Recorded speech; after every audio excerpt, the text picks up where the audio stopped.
Welcome to Recent Grace. The African masterpieces is here in Göteborg at the World Culture Museum. What you are about to see is an excellent African work of art. It is extraordinary. It's extraordinary because it brings together a large number of African masterpieces, some of which has not been exhibited outside Nigeria. But today, they are here in Göteborg. So please stay tuned and enjoy this amazing work of art. Madam Vice Chancellor, dear colleagues, present and old, there are a lot of you here tonight. Ladies and gentlemen, most welcome to the Museum of World Culture and the formal opening of the exhibition African Masterpieces, the story of the Kingdom of Ife. My name is Carl Magnusson, and as director of the museum, I am of course very happy and proud to host this extraordinary exhibition. It provides a unique experience for Gothenburg, and it certainly adds a new chapter to this museum. Never before have we staged such a prestigious and rich material from the African continent.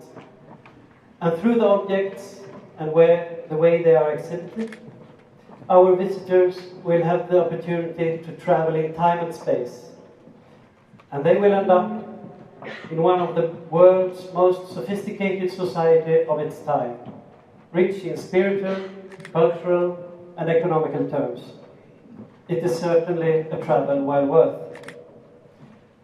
In addition, the exhibition adds value to this museum's ambition to welcome our visitors to discuss, share, and together challenge worldviews, thoughts, and perspectives.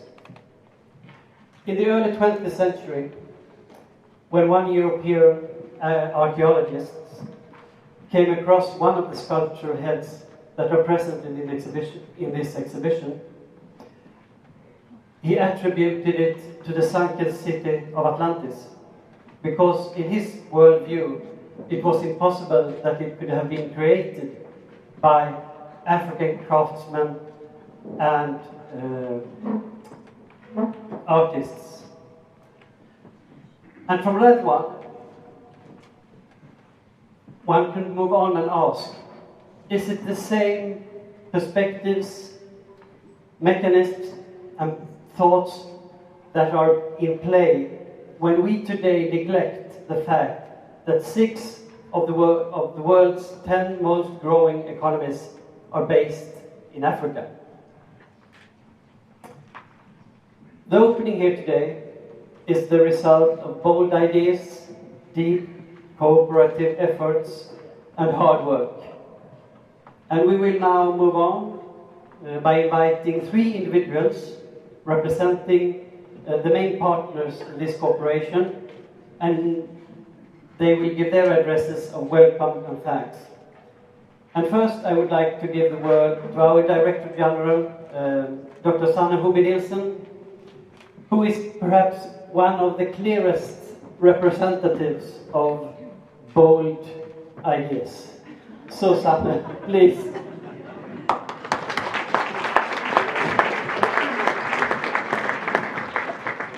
Thank you very much, Helle. Dear colleagues from Nigeria, from the United States, dear Chancellor of Gothenburg, kära vänner, kära kollegor, kära alla dessa ansikten som jag känner igen här ikväll från Sverige och naturligtvis från Göteborg. This is indeed a moment I have been looking very much forward to. It is the inauguration of the African masterpieces. The exhibition is based on a unique loan of what is truly the masterpieces of the 13th and 12th centuries from Nigeria, from the Ife dynasties. In other words, these are masterpieces from the centuries immediately preceding the first arrival of Europeans in Western Africa. I'm hugely grateful to the National Commission for Museums and Monuments in Nigeria and its Director General, Mr. Yusuf Abdallah Usman, for trusting us with what is truly the heart of Nigerian heritage. And likewise, I thank very, very warmly the National Museum in Lagos and its director, Mrs. Rosemary Bodam, for our very warm cooperation and for realization of this exhibition.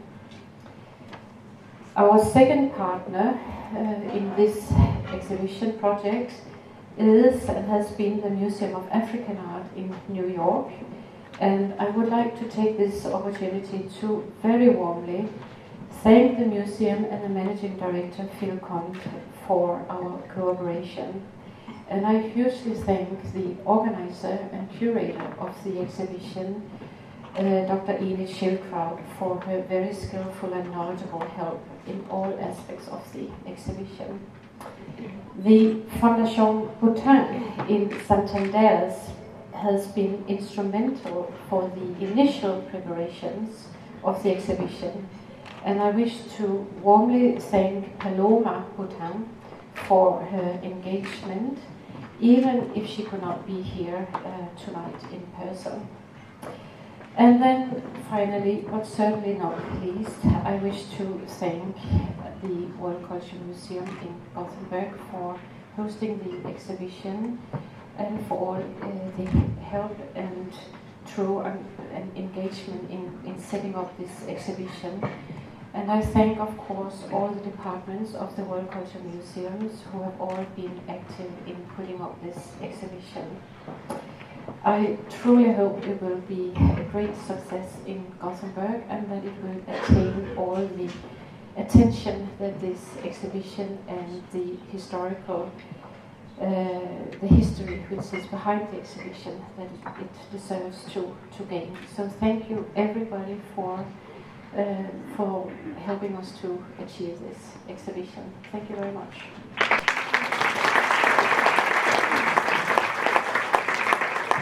Thank you, Sanna. And I would now like to give the word to the Honorable, the Director General for the National Commission for Museums and Monuments from Abuja, Nigeria, Mr. Yusuf Abdallah Usman. Please.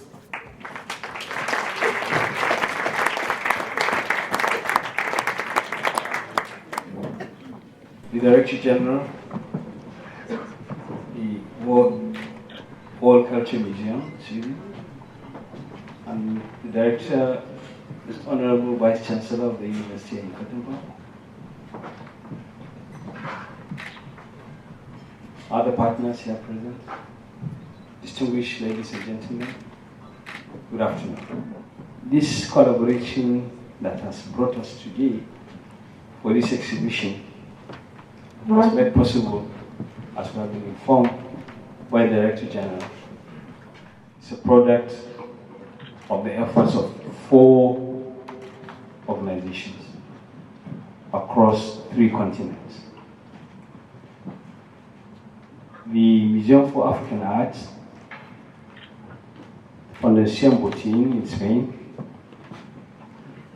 the Museum of World Culture here in Sweden, and the National Commission for Museums of Monuments, Nigeria, who are actually the owners of the 100 pieces that are on display today in this museum. So I would like to thank these individuals, especially Enid Schildkraut, the curator of the exhibition, or more or less the intellectual backbone for the exposition. And then the Director General, Dr. Sanna, and Fondation Boutin, especially the chairperson of that organization, Ms. Paloma, and two great individuals who are not with us here today, Evelyn and Amanda, who have been very wonderful in setting up this collaboration. Distinguished ladies and gentlemen, in thanking these individuals, I would like to say that I'm bringing greetings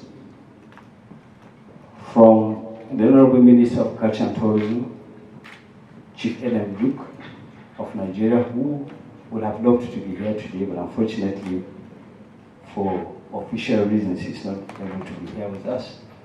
And also from His Royal Majesty, Alayeluwa Oba Okunade Sijuade Olubusi II, who is the paramount ruler of Ife Kingdom. We were with him last week. We had to change the exhibition of the museum close to his palace that was established in 1954. But only last week we were able to change the exhibition. However, you have most of the exhibits are coming from. The more than 100 sculptures that are on display are made out of metal, stone, and terracotta. They are all from Ife, but there are a few from other parts of Nigeria, especially Esie, which is also part of Yoruba land, Tada, and a few other places. Ife is the homeland of Yoruba, about 35 million of them, that are located in southwestern Nigeria. It's a prominence as a center of craftsmanship and trade. It's referred to as the source of Yoruba. And the Oni of Ife, who is the spiritual and political head of that kingdom, is regarded as more or less like a god. The objects, distinguished ladies and gentlemen, were excavated. Sometimes they were buried for ritual purposes or safekeeping, but they were excavated. Quite a few were accidentally discovered, but there was systematic excavation in the 50s and 60s to unearth these beautiful treasures. For us, this collaboration is something that we're very proud of. We are proud because it has proved or is veritable evidence of the technological excellence of the past. As we have been informed about the place of Africa in world civilization, these great works are testimonies of the great ingenuity of our forebears. So they are a loud and eloquent testimony of the great works that had taken place during those periods. So it is an opportunity for us to show to the world that Nigeria has more to offer than just football and oil.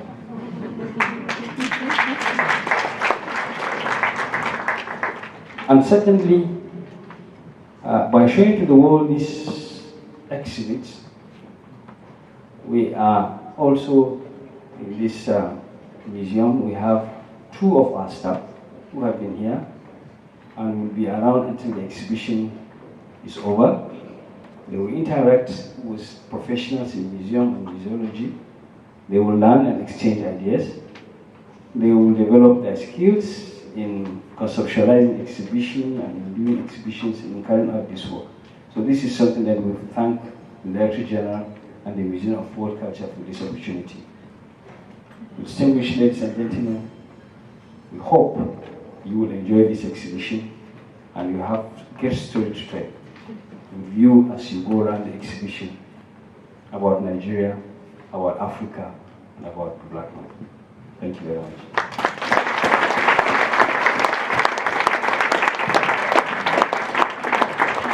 Thank you very much, Yusuf. And now the time has come to Mr. Phil Conte, Vice President of the board of the Museum of African Art in New York. Please, Phil.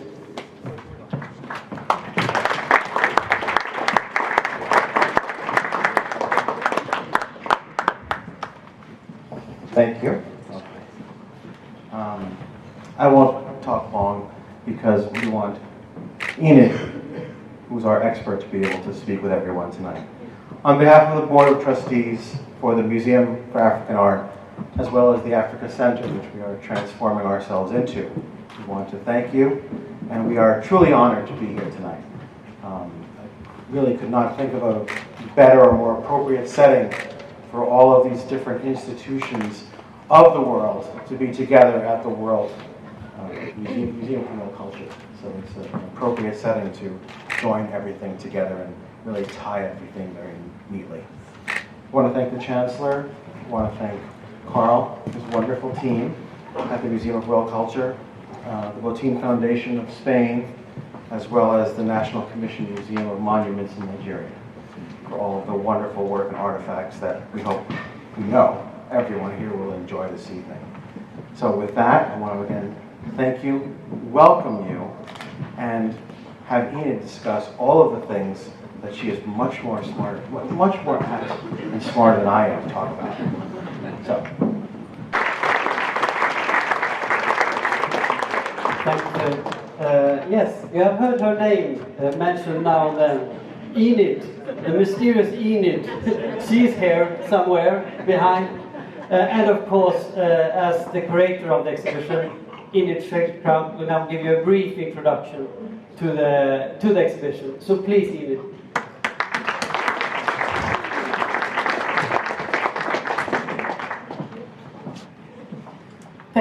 Thank you. It's really thrilling to be here. When we started this project, I don't know how many years ago now, maybe about 8 years ago, I think. Many people told us that at the Museum for African Art that we couldn't do it. First of all, we were a small, tiny museum.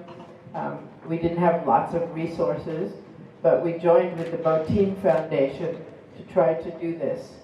And what really made it possible was the largest, most extensive collaboration between an African museum, an antiquities authority in Nigeria, and us. And there were many obstacles, but we got support from the United States government, the National Endowment for the Humanities, the National Endowment for the Arts, the Indemnification Council for the insurance of this valuable show, and most of all, the Nigerian Department of Antiquities.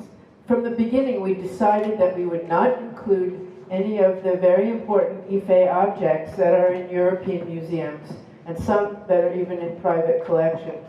There are few major pieces in London at the British Museum, at the Berlin Museum, but we wanted to show that Nigeria was indeed preserving this really most extraordinary heritage. And this is probably the largest collection outside of Egypt, I would say, in North Africa, of art from one small place that illustrates what one of the civilizations in Africa from the 13th to the 15th century looked like.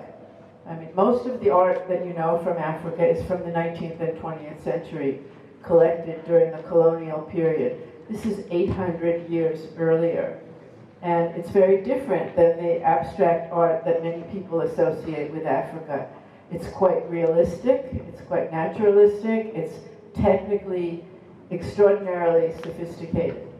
Now, what is in the show is only materials that have survived this long time period. So it's metalwork, stonework, and terracotta.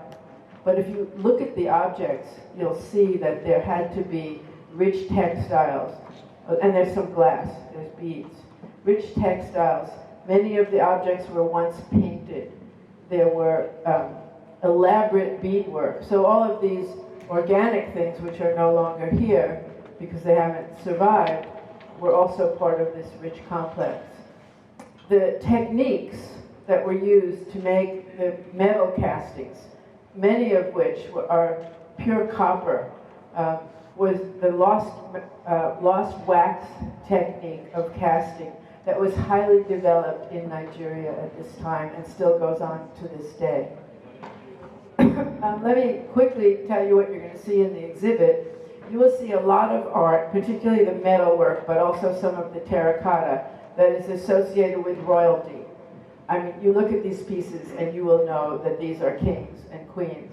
But these kings and queens have become deities because in Yoruba belief, when a ruler dies, he or she becomes a deity.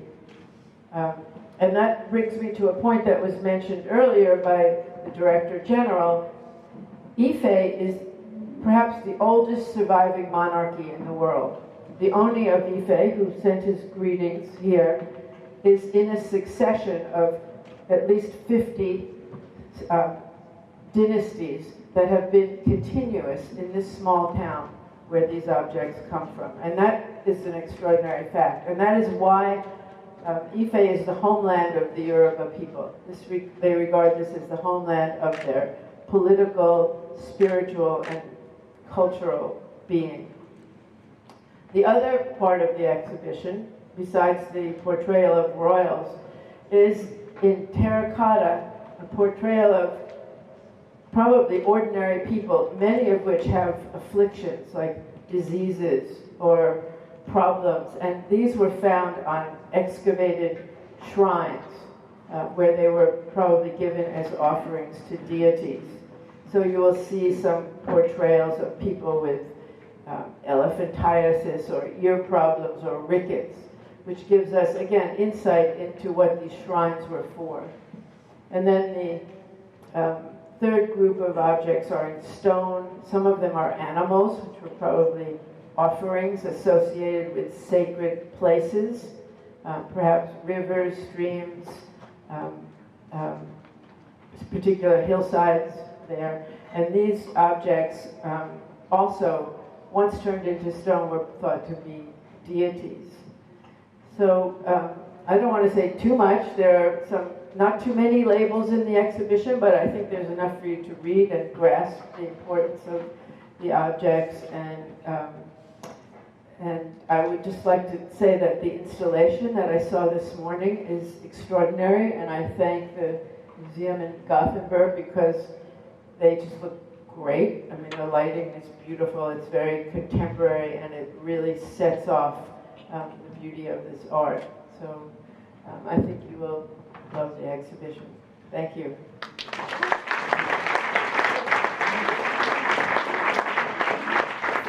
Thank you so much, Julie. And of course, now we are all very eager and curious and want to see the exhibition. But that cannot be done before it's properly inaugurated and open. But before I invite one of the key persons this evening, I will also, of course, convey my deepest thanks to all that have contributed to make this event possible.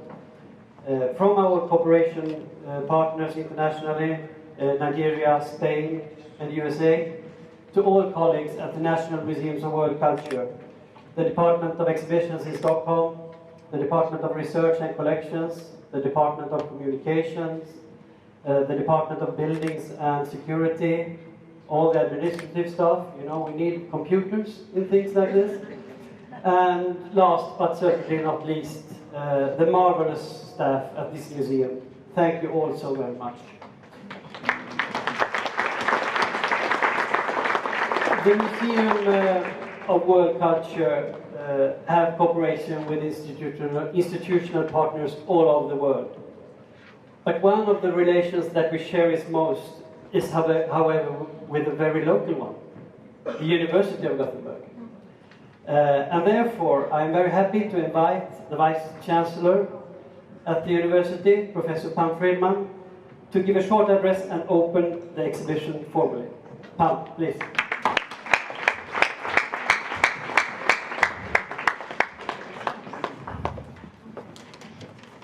Thank you, dear guests, Director Generals, and everyone here from long way or short way. It's a great honor for me to be part of this opening and this inauguration. and I would like to take the opportunity to say some words. We are living in a time of globalization, but we are far from understanding all the perspectives of this. One thing that is apparent is that the understanding and respect for cultures, religious, and social diversity is required. The diversity has a history, and today the World Culture Museum is opening an exhibition of arts from the 12th to 16th centuries. I've heard 13th and 15th. I stay in this broad area there. And it's from Ife, at the time when it was a flourishing city in West Africa. I would like to reflect on the trading and the importance which have played a role for this exhibition and this culture and this art. And there is a comparison to Gothenburg. Gothenburg has also been a trading hub, and not at least for long trading to Asia. And I would say that that historical background has and still do influence the economic, the social, the cultural development of Gothenburg. So I see some comparison with the Ife development. There were also large donations from rich families which wanted to pay back to the society. So money was given and donated to start the hospital here in the city, also the universities and other institutions. And we still have a long tradition of donations. It is important that we learn from history to understand social and cultural diversity to reach the goal of sustainable society around the world. As Vice Chancellor for a comprehensive university, I will take the opportunity to promote research and education, not only in economy, technology, and medicine, what we hear from every day, but also that we have to be care on humanities, performing arts, and social sciences. It's also important to promote education for all. We know that there is no future and there is a lot of children who doesn't go to school yet, and we all have a responsibility for this. And education for all starts, of course, with access to school, and I'm very happy to announce that the collaboration between this museum and the teacher education at our university is something where all the teachers will learn from this museum during their education. And of course, they will bring different views. They will also have different social and cultural perspectives, which they can bring back to the children in the schools. We also have a lot of collaborations with countries in Africa, and we are actually the only university in Sweden that has African languages. And that's not just the language as spoken, it's also the culture, the social aspects of the languages. And of course, we have a good collaboration with the museum, and the director and the director general and I met recently, and we had decided and shake hands that we should actually extend this collaboration much more. We have so much that we can do together, and I'm sure that that will strengthen both the institutions, but also bring knowledge to the society about cultural and social aspects that is so needed in a world of globalization. So with these words, I would like to open or inaugurate the exhibition African Masterpiece.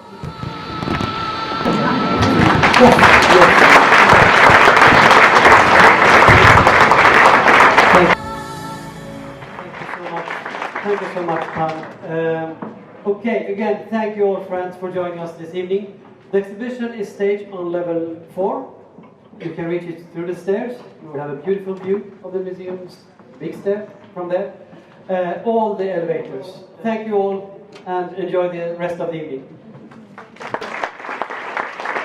Against the king in his full regalia. And there are, as I just said, you can see lots of beads.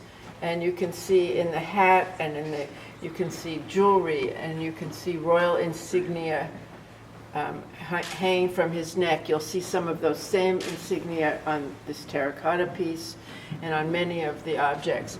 The trade of beads was really important and probably linked Ife as a center of artistic production to other centers going up through Nigeria and through the Sahel.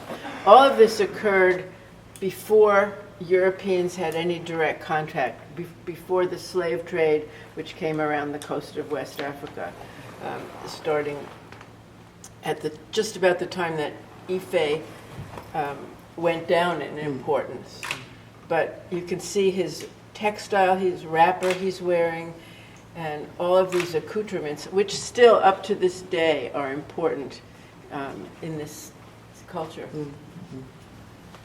And traces, you can see traces of paint on the figure. Bowl. Her crown is the same as the crown in that terracotta figure. She's holding a scepter which has a gagged head on the top of it. And they're exactly the same as what you see in these cases. It probably shows her power, probably to execute people. But she's sitting on she's wrapped around a curved stool which has an elephant trunk that rests upon another stool. And we have remains of a stone stool here, just like that one. And there's a quartz one in the British Museum with the elephant head. And then there were stone stools underneath. But all of her regalia and all the little details can be seen in many of these other objects. So I think she's a kind of amazing summary of many of the themes. And I suppose she's also worked as kind of a Rosetta Stone for looking at the other objects. It's like a key. That's a good way to put it. What do you find interesting about this Ife bronze exhibition? What is interesting about it? There's so many things. Of course, one, there are fantastic artworks, which are, I mean, from a period in time where such artworks were not being made anywhere in the world, actually. They're technically accomplished, they're artistically accomplished, and secondly, there are historical proof of a very fantastic civilization in West Africa, of Ife or Ile Ife, of the Yoruba people, and it's very important, I think, for the world to know about this.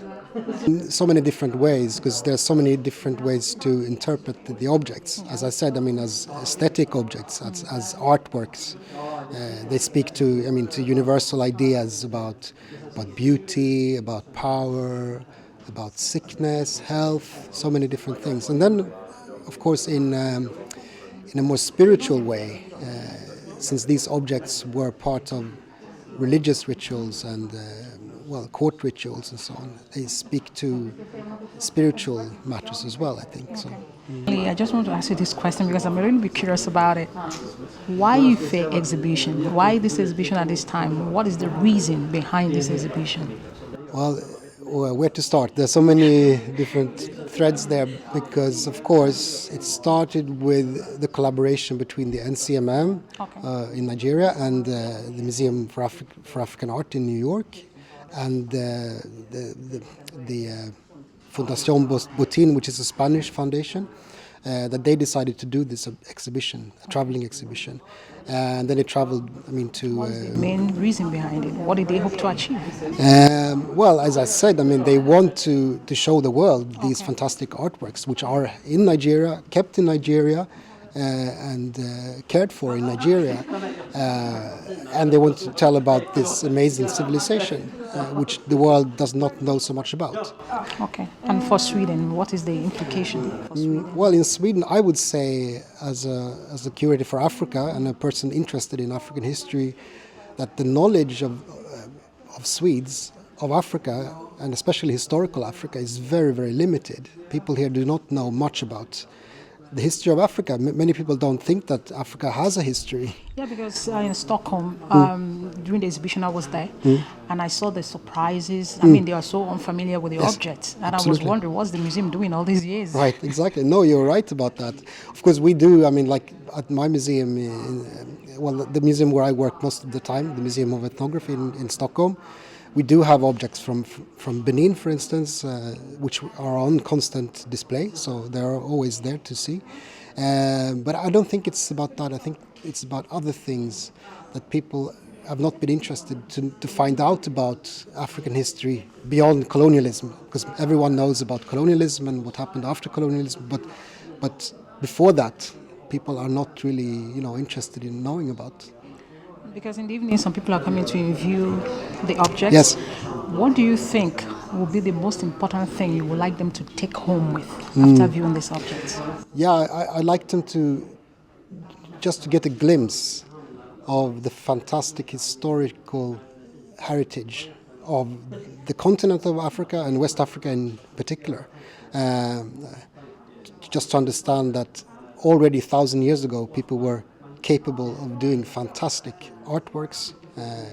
They were part of a fantastic civilization, a very complex urban culture.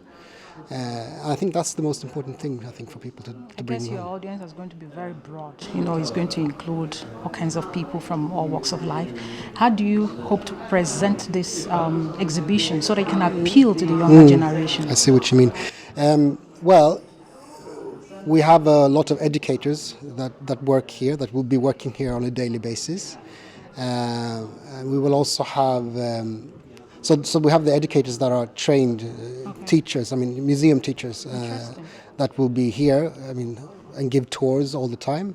We will also have more guides, people that are more like guides, that they know quite a lot about the exhibition, but they don't know everything, so they will give sort of brief introductions.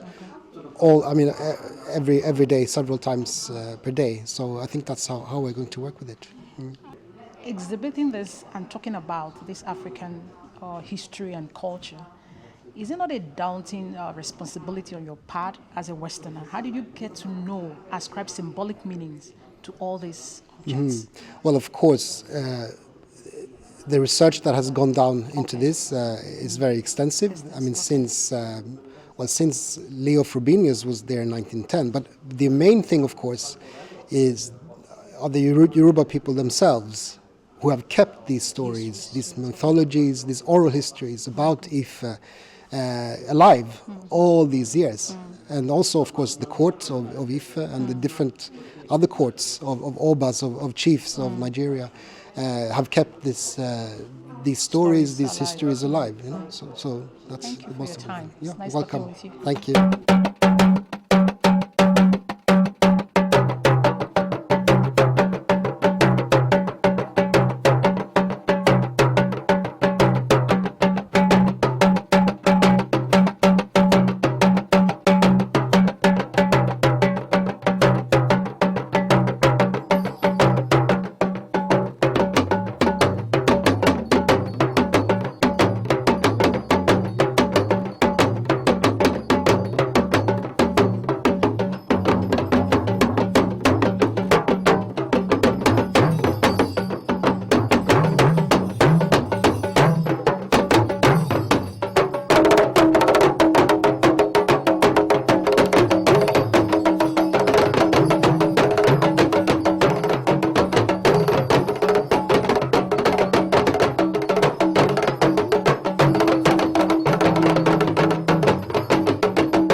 Label, we say possibly an early 20th century copy of a 14th, 15th century original. Some people have claimed that this particular piece, and not any of the other heads, but this one, is a copy of the one that Frobenius found. Other scholars debate that and think that this is the original and that it was kept in the palace all of this time, but it's really not certain. I'm one of the ones but I'm not a metallurgist, who thinks it's probably the original, because one reason is if it was a copy, where is the original? This time it probably would have come on the market or surfaced. Who would have done this copy? Well, it probably would have, if it's a copy, it would have been probably made in Nigeria. Because the metal casting, the lost wax casting by which this is done, it still goes on today. So this had never left Nigeria except for this exhibition, or maybe some other exhibition? No, this left Nigeria in the 20th century. Bead making. Who was in charge of bead making? There's a crucible, and over there you can see some of the glass beads that would have been made. And you can see how important they are in all of the objects. Some of these objects, as I said, were found in archaeological sites. Others, we'll see one really important, the mask. The only pure metal mask was kept actually in the royal palace. All really key, important pieces. And many people think that this is probably, one of the finest pieces of art from Africa known. This is a pure copper casting made in 3 parts and it's called the Tata figure. The reason it's called that is because it was found on the river Tata, and it actually was found on a shrine that was in use until the modern times, it was apparently used until it was found in the 20th century, used in some modern ceremonies and washed. But it's an amazing piece of almost pure copper casting. Actually, I met you in Stockholm, and then okay. the Stockholm exhibition, and then I saw how you were talking about Africa and about the things, the Ife bronze and all that. It was so interesting to hear you say that. But I want to ask you, what made you interested in Ife bronze in the first place? Why were you interested in this artifacts? Oh, I think this artwork just draws you in. Okay. And I was, as a curator, the idea of doing an exhibition where every single piece comes from Africa, from an African collection rather than from European collections and things that have been brought out, to me was very important. So working with the National Commission of Museums and Monuments to see how they're preserving this material intact right near where it was created was a wonderful opportunity. How did you get to ascribe symbolic meanings to all these objects? Well, it's a puzzle. It's a puzzle that you're still working on, because you look at the pieces and you see, okay, this piece relates to this one like that, and the iconography of the beadwork, you see it in terracotta, you see it in stone, you see it and you gradually kind of read the pieces. We don't have written records to put this story together, so it's really looking at the objects themselves to pull together this. Yeah, the objects do, and finding so many from one place is extraordinary. So you can, and from one place and a time period that's so far away, we don't have the written records to piece together the story, so we use the art, and it's fascinating. What is the main reason for this exhibition? Why Ife bronze exhibition at this time? Well, the main reason is the art itself. It's such. I want people to see it and to also be able to put all the art of Ife in one place together and try to make a portrait of this ancient society that existed when Europe was in the Middle Ages.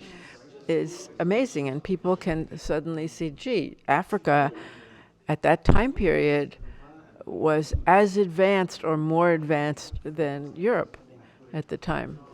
And I think that may undo some of the perceptions that people have about the African continent. So personally, because when I see this work of art, I believe I'm from Africa, obviously. And where are you from? Nigeria. Oh, okay. Okay. So it speaks for itself, and there is always this history, culture of Africa behind all these things that we are being showcased today. And I see you explaining these things, African culture, African history. Is it a challenging responsibility as a curator to get to know about all these stories and all the things behind, these objects? It's a challenge. It's difficult. I'm not African, so I may be wrong about some things, but at least I can suggest things that I think are fascinating and that people can learn more about. And hopefully, in a way, I can translate what I know to the general public, and then they can ask more questions about it. The exhibition is open by, I think, tonight. Yeah, they are going to exhibit, and you're going to present, another presentation to everybody too. And your audience, they are very broad.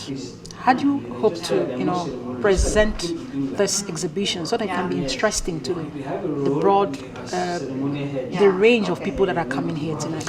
I think with this art that's in this exhibition, all you have to do is get people to look at it. It is so extraordinary that once people look at the pieces and you point out some things and they begin to study the pieces and realize, this is so sophisticated and technically advanced. How was this made at this time period? That it's really not me that has to do it. It's just to get them to open their eyes, and the art will speak to them. What would you want them to go home with tonight? Well, I think a sense of the deep and rich history of Africa. I mean, where this exhibit is not about all of Africa, but at least it's about in Africa. And I think that the fact that these things are 800 years old and this rich and complex, that they will say, gee, there's so much we don't know, and so many impressions that people have that may be wrong, that we should look at this history more carefully. So it reveals Africa's artistic process, historical depth, and also the fact that all of these objects are in the collections of the Nigerian government today is very important, and that they're preserving them. Okay. Thank you so much. You're welcome. Talking with you. Thank you.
What is the Bronze still doing in Sweden after 6 months? Yeah, because the Swedish public are so much in love with the objects that they don't want to let them to go back. So it's sparked off an interest? It's interest largely. It has nothing to do with anything else but interest. They're interested in the objects. They're happy with them. They love to continue to see them. And it's just good for us. Has anything come out of it apart from the spark of interest? I mean, a lot has come out of it. For instance, now Nigeria is been seen in different light. Absolutely, in the sense that now a greater number of Swedish people, and as Sweden is the capital of the Scandinavian, we'll expect that the whole of the Scandinavian countries now see Nigeria as a place that has been able to produce this exquisite objects, as a place of culture, a place of history, a place that was developed, and it's an evidence that our development was actually halted by the wave of colonialism and other experiences that we had in the past, which will have, if it had not taken place, probably our country would have been in a different level by now. So it is good for us. It is really something that we are happy and proud that we have come to this country with this object.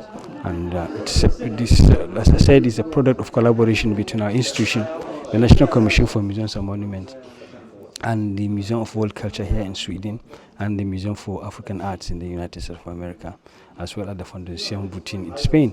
So the objects have moved all over, and here it looks like it has captured the imagination of the Swedish public. Because I remember asking you the reason behind this exhibition. Yes. You told me that you wanted them to see Africa, Nigeria in particular, from another light. Yes.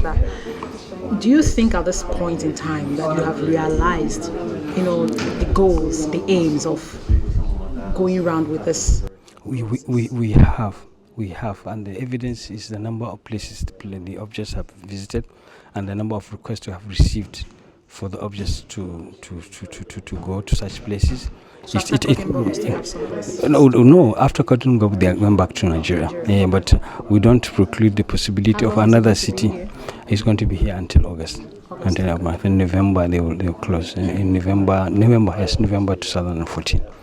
They go, but that's long enough for the people to continue to enjoy them. Well, you see, as an African, they speak to me, they transmit some power into me, in the sense of giving me an upliftment in my spirit, to see the handwork of my forefathers, my forebears, who had no contact with the powers that be today, and who were able to create this as their own record of events, and as their own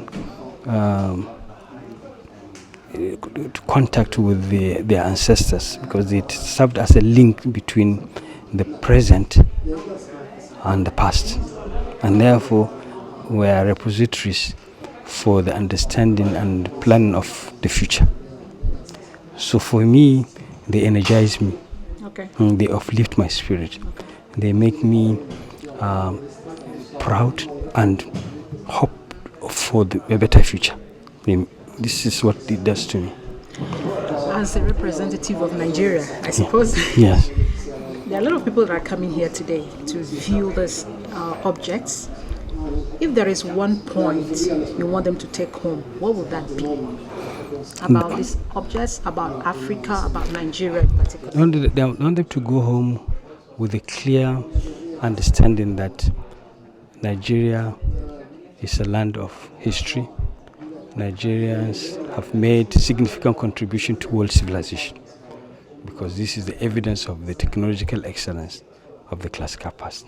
I want them to see Nigeria as a tourist destination where they can go and enjoy, because there are hundreds, thousands of these artifacts in the collection of the National Commission for Museums and Monuments, so they can come and see them. But why did you select this particular ones? Well, just to tell a particular story. It's just about Ife. There are much more.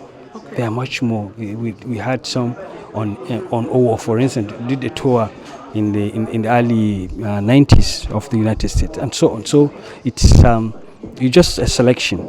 Then from this, we'll now do another selection, and we'll move out into the world to show.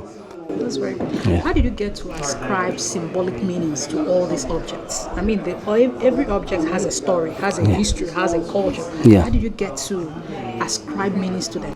Study and research. Okay. You study and research. Some of the artifacts were excavated from archaeological sites, and then when that is done, you now have to contextualize them to know what they signify and from where they are coming from. But and then there are others were accidentally discovered. So you undertake research, and then you'll be able to now contextualize them and get their deeper meaning, and be able to show. Thank you so much for taking me. Thank you.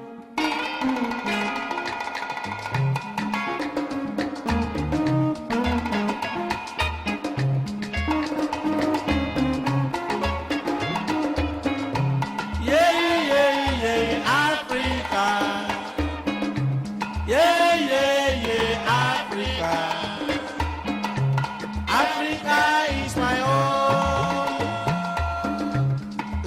blessing. Africa, land of blessing. Can you tell us who you are? Yes, I am Sanne Hoby Nielsen, Director General of the National Museums of World Culture. Okay.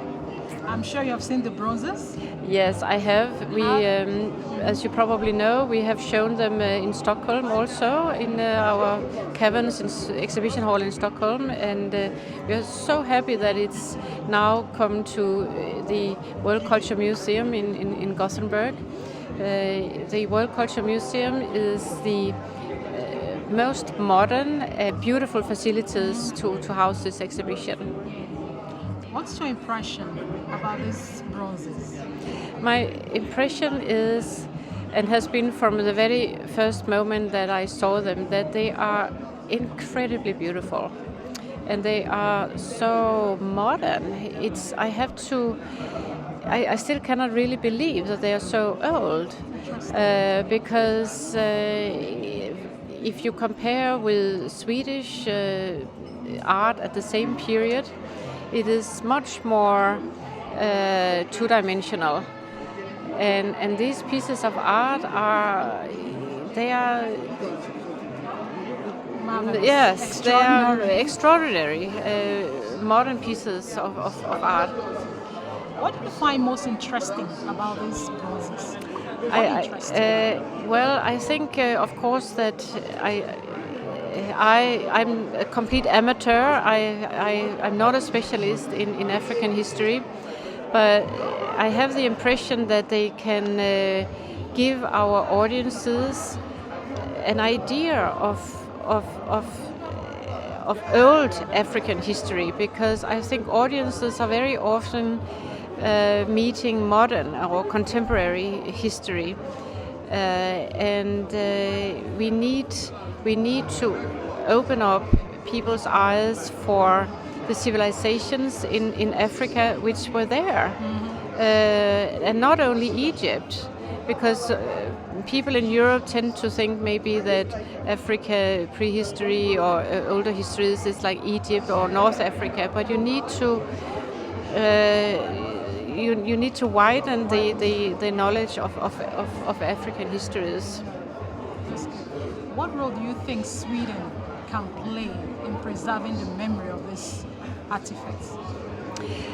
Well, I certainly hope that that by showing these works of art and making them accessible to wider audiences, I certainly hope that will make a contribution to recognize the dynamics in Nigeria today, and make people trust the development in Nigeria in a new way.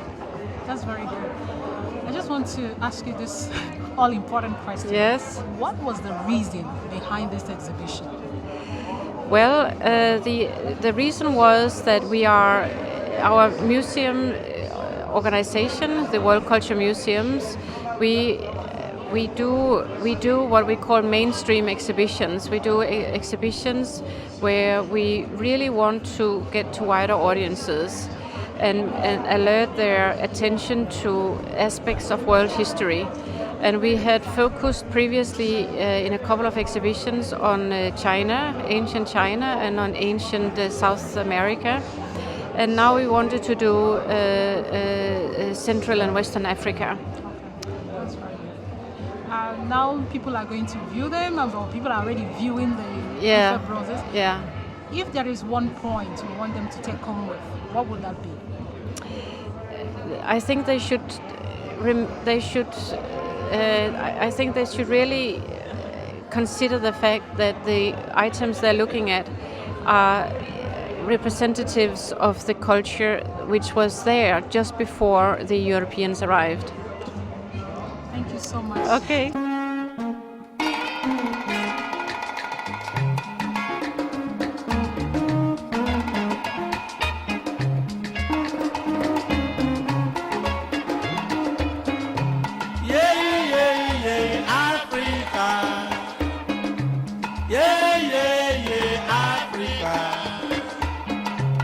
Africa is my own. blessing. Africa, land of blessing. Africa, I'm black, I'm proud. I'm black, I'm proud.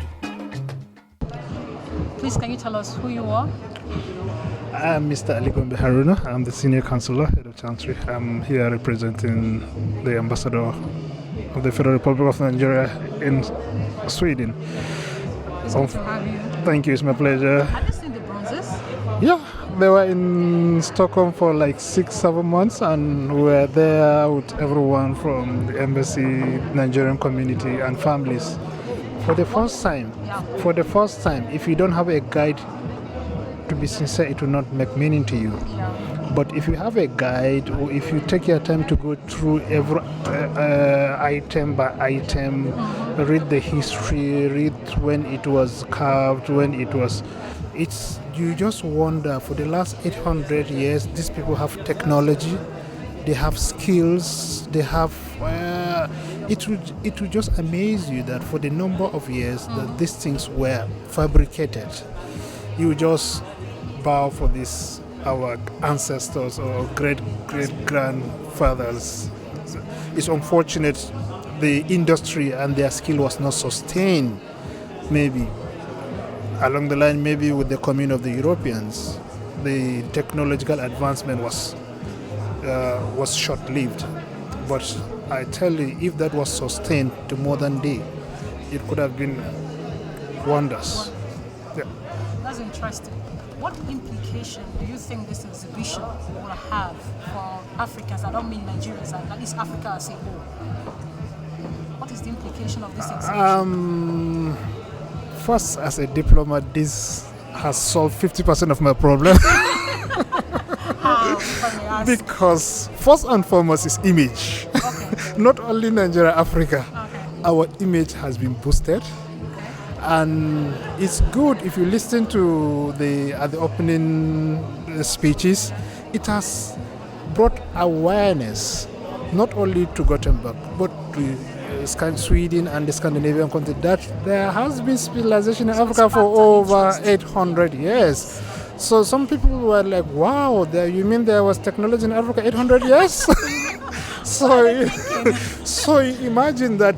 Do you call that implication? What kind of prestige? Yeah. I think it's more of it has rebounded back to from the normal stuff of Africa is this, Africa is that, to now Africa, wow, Africa has technology or Africa has civilization for the last 800 years, which if they compare to their own, they will now.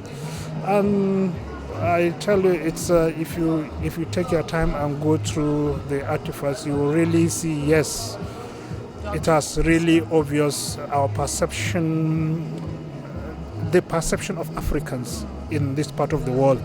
It has really changed a lot of minds and a lot of thinking. And the good thing is during this period of exhibition, like it happened in Stockholm, they normally have the patronage of school children. Okay. That catch them young and their mind. Because that was my concern. Because not at the high level, but at that young level. Yeah. So if you go from time to time, we visit the stand in Sweden, you will see chain of school children coming in and out, and that is very good. At least it has given them not only they read, they hear about it, but they see. You cannot take that out of their head. You cannot take. You come and tell them Africa is this Africa, but one small child will tell you, no, I have seen an artifact from Africa that has spent 800 years. So I think it's something that it's very positive to the whole of Africa. It's something that I don't know how to do it out of my own, but it's something, if it's possible, to replicate in other European countries. It will change, it will boost our image, it will change some perception, and it will bring some goodwill. I think it's worth the trouble of bringing them from wherever to this place. Yeah. So how do you respond to people who argue that this exhibition could be a waste of resources? They have not done their homework well. They have not done their homework well because as a diplomat, image is much more than $20 million. Okay. You can spend $20 million to correct image. One statement or one act can destroy that.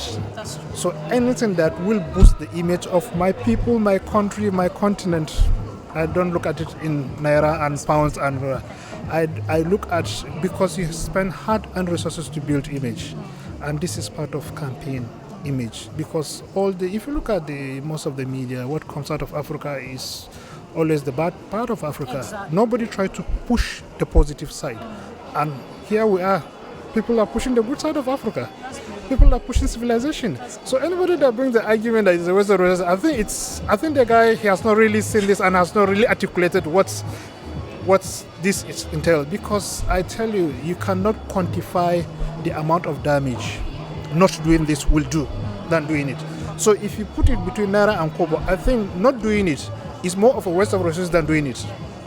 Because the image you will change, the perception you will change in Gothenburg here because of this is much more than the resources people are thinking, and that is a waste.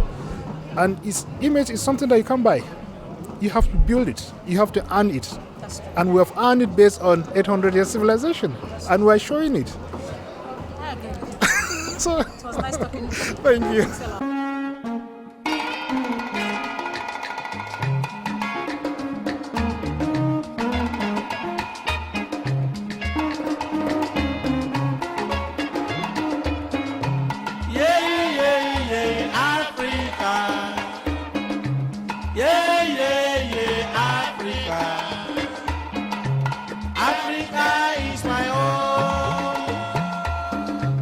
Land of blessing, Africa, land of blessing, Africa. Have you seen the bronzes now? Yes, I have.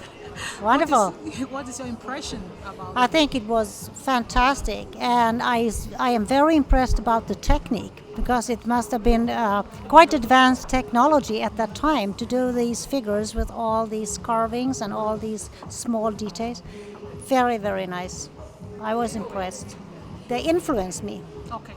They influenced me quite a lot. And I was also influenced by the sculptures in showing the diseases. Yeah.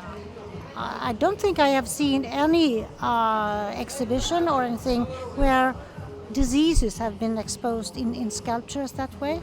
And I was reading, they were saying that this was due to it not have religious aspects or others. Probably it wasn't people who were thrown out from society. I don't know. But it's interesting, very nice, and technology. I mean, that was great. I'm really happy you saw it, and it made quite an impression on Yeah. you. So, are you going to take this further, or you just end here in the museum? I mean, back to the university. Are you going to ask the students to come and review it all? Absolutely, we do have the collaboration with the university. So the teacher education will be here, and so the students will be here. And we also have a long-standing collaboration with the museum. And so I assume that students within arts, but also I already met one of the students in global studies, who was here. And so I think that there will be quite a lot of them. That's good. And we should take advantage of this types of exhibition to bring us knowledge. That's good. That's very important. Hmm? Thanks for talking with Yeah, thank you. Yeah.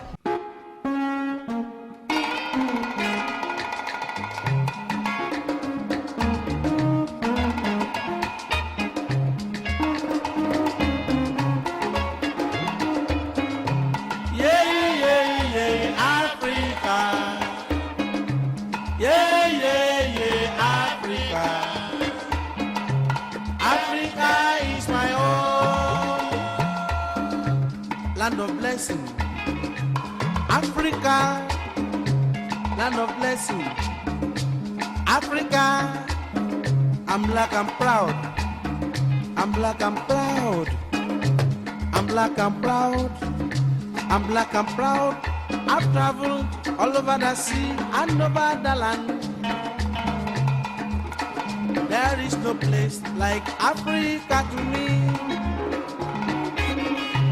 Yeah, yeah, yeah, Africa. Yeah, yeah, yeah, Africa.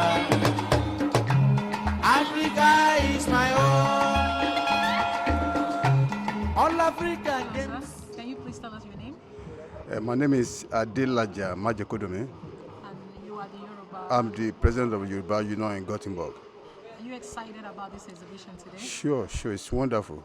It's excellent. I feel happy to be here. So it's an honor to me. That's good. What is important about this exhibition? What is important about it? The most important and interesting of it is to have been in Sweden and to have the World Museum to have invested most of their time, money and energy to do this for other people's culture. That is wonderful. That's beautiful. What benefits will it be for Nigerians? Sure. Or here in Sweden? Sure, the history has made us to be that we are all one. Okay. And that can bring some kind of relationship between the Nigerian government and Swedish government, which one way or the other can promote our image. So they will, just as the director of the Museum of Nigeria said that we are only known for football or some other thing, but now we should be known for not something else and something interesting.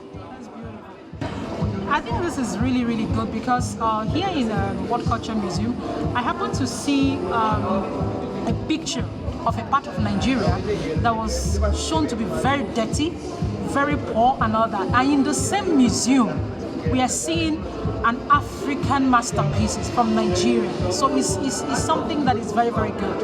At least the extreme, these are two extremes. But today, Nigeria is being celebrated in the world of arts. So I'm happy you are part of it. And thank you. It was nice talking with you, sir. Thank you, ma'am. Right. Thank you. Bye. Bye. Please, can you tell us your name and what you do?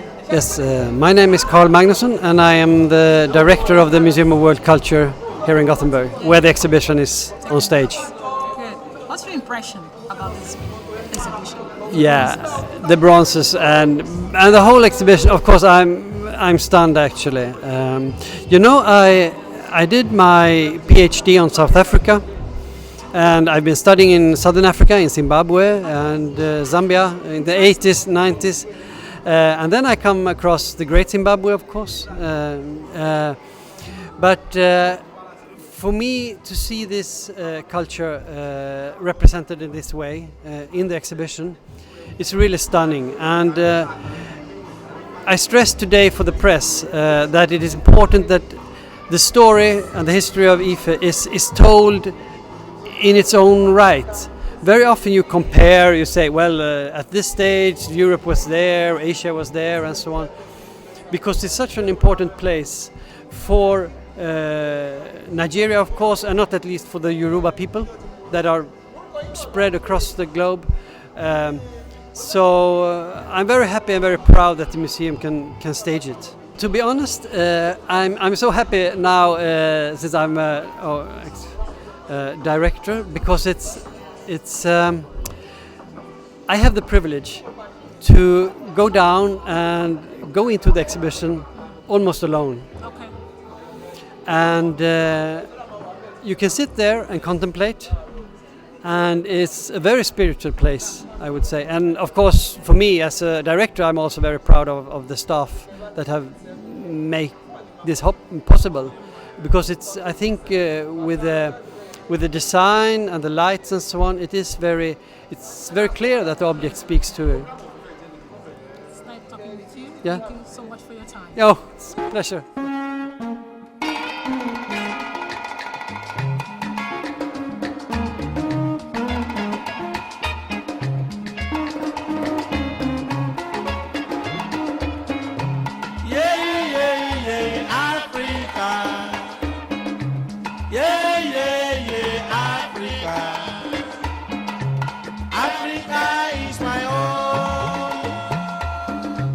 Land of blessing, Africa, land of blessing, Africa.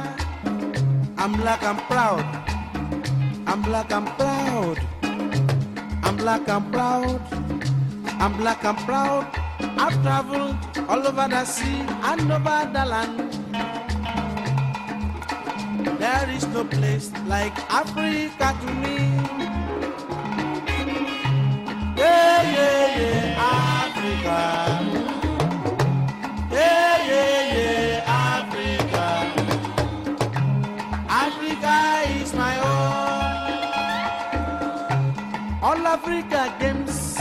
of Nigeria. Prove to all the world that